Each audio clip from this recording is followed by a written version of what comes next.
భూమిపై ఇంద్రుడు పిలిచెరా, వరుణ వరదై పలకరా, ఆకాశాన్ని ఇలా దించరా కురిసేవానగా. మారని యాతన తీర్చగా, మాతల రాతలు మార్చగా, ఈ జల యజ్ఞము సాక్షిగా తలనే వంచరా. మహారాజు తానే సమిధల్లె మారి నిలువెల్లా వెలిగెరా. భోగాన్ని విడిచి త్యాగాన్ని వలచి తాపసిగా నిలిచెరా.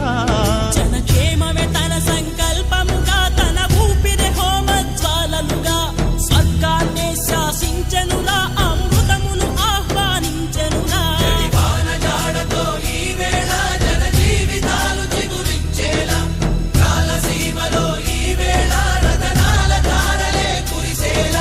కల్లు కల్లు మని సిరిమూవల్లే చినుకే చేరగా, జల్లు జల్లు మని పులకింతల్లు